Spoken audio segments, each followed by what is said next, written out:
Hello বন্ধুরা, আজ আমি তোমাদের কাছে নতুন একটা রেসিপি নিয়ে এসেছি। আজ আমি সাবুর চপ বানিয়ে তোমাদেরকে দেখাবো। এই সাবুর চপ তৈরি করতে দেখো আমার কি কি লাগছে, তোমাদেরকে দেখো দেখিয়ে দিচ্ছি।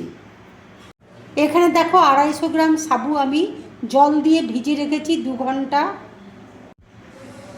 জল দেখো ভালো করে ঝরিয়ে নিয়েছি।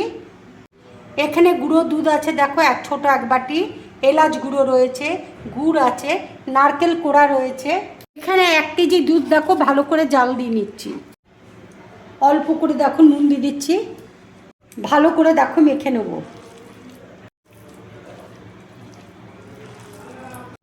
ভালো করে দেখো মেখে নিয়েছি। এবার দেখো নারকেলের পুর আমি তৈরি করে নিচ্ছি। কড়াই দেখো বসিয়ে দিচ্ছি, নারকেলটা দেখো দিয়ে দিচ্ছি, গুড় দেখো দিয়ে দিচ্ছি।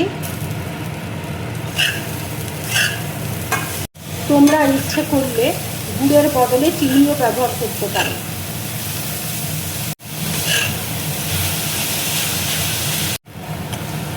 নারকেলের পুরটা দেখো হয়ে গেছে। এবার আমি গ্যাসটা অফ করে দেবো। এলাচ গুঁড়ো দেখো দিয়ে দিচ্ছি। 4 চামচ দেখো গুঁড়ো দুধ আমি দিয়ে দিচ্ছি।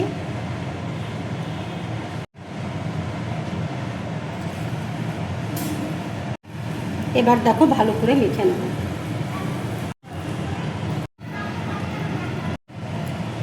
গুঁড়ো দুধ দিয়ে দেখো ভালো করে মেখে নিলাম।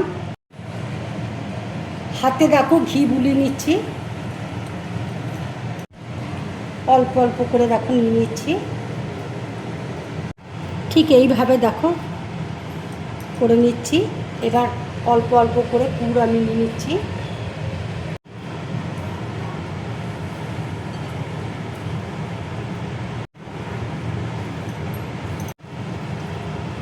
চপের মতন দেখো চ্যাপটা করে নিচ্ছি।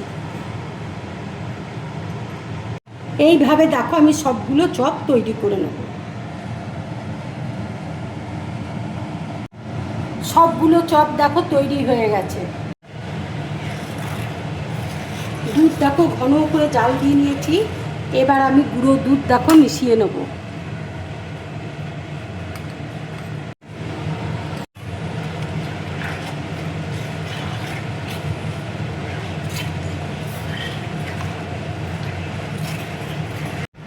কনডেন্সড মিল্ক দেখো দিয়ে দিচ্ছি।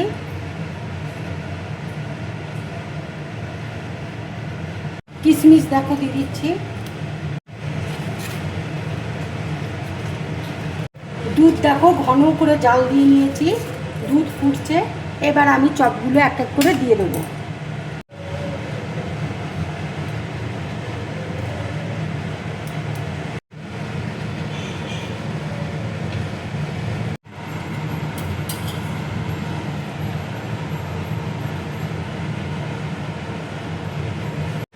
চপগুলো দেখো দুধের মধ্যে সেদ্ধ হয়ে গেছে, কত সুন্দর দেখো ভেসে উঠেছে।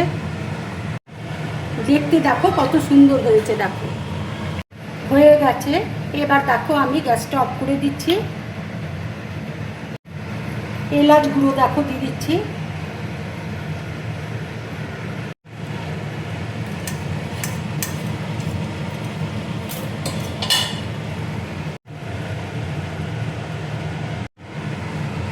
কাজু গুঁড়ো দেখো দিয়ে দিচ্ছি।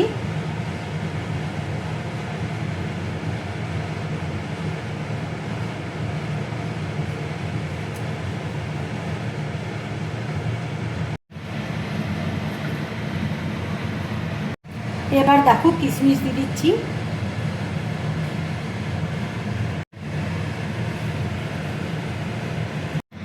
সাবুর চপের রেসিপিটা যদি তোমাদের ভালো লাগে তাহলে লাইক করবে, শেয়ার করবে, আর ড্রিম ব্লগ চ্যানেলটাকে সাবস্ক্রাইব করবে।